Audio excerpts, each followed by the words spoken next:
প্রিয় বন্ধুরা, আসসালামু আলাইকুম ওয়া রাহমাতুল্লাহ। আজকের ভ্রমণটা আমার কাছে অন্যরকম। চেনা শহরের কোলাহল ছেড়ে আজ আমি হালকা বাতাসে ভরা গ্রামের পথে বেরিয়েছি। সামনে মোটরসাইকেলের হ্যান্ডেল, চারপাশে অজানা সৌন্দর্য। মনে হচ্ছে যেন প্রতিটি বাক্যেই নতুন গল্প অপেক্ষা করতেছেন। পথে যেন যেতে চোখ পড়ল সবুজের সমারোহ। ডানা দিকে বিশাল ধান ক্ষেতের বাতাসে দুলছে শস্যের ঢেউ, বাম দিকে সোয়াগ ঘেরা গ্রামীণ বাড়িঘর, টিনের চালা, আর উঠানের খোলা করছে ছোট্ট বাচ্চা। আবার তো মাঝে মাঝে দেখা মিলছে কৃষকের ঘামে ভেজা মুখ। কেউ জমি চাষ করতেছে, কেউ বা গরু নিয়ে মাঠে পড়তেছে। তাদের এই হাসি মুখ যেন বলে দেয় কষ্টের মাঝেও শান্তি আছে এখানে। পথের পাশে একটা ছোট্ট নদী বয়ে চলছে ধীরে ধীরে।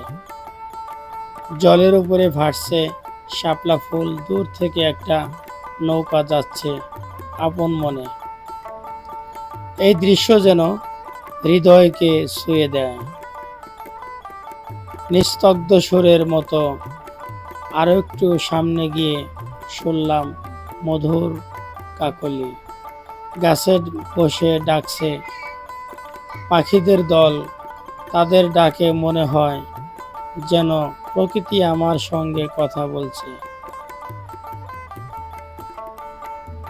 এই গ্রাম শুধু চোখের সৌন্দর্য নয়, এটা হৃদয়ের শান্তি। শহরের ব্যস্ত জীবনের মানুষ হয়তো ভুলে যায় প্রকৃতির কাছে ফেরার প্রয়োজন,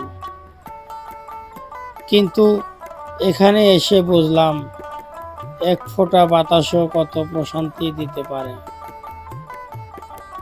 প্রকৃতি আমাদের শিক্ষক।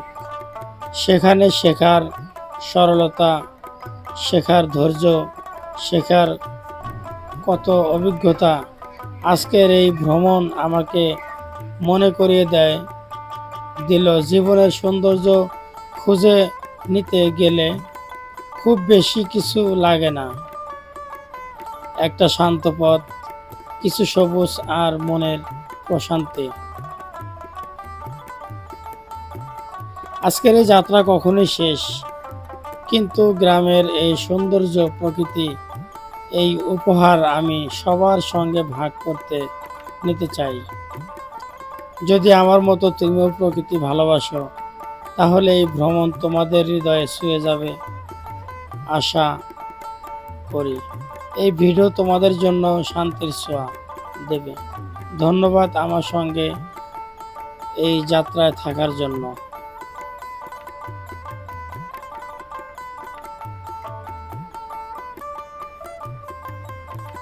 প্রিয় বন্ধুরা, আজকের মতো ভিডিওটি এখানে শেষ করলাম।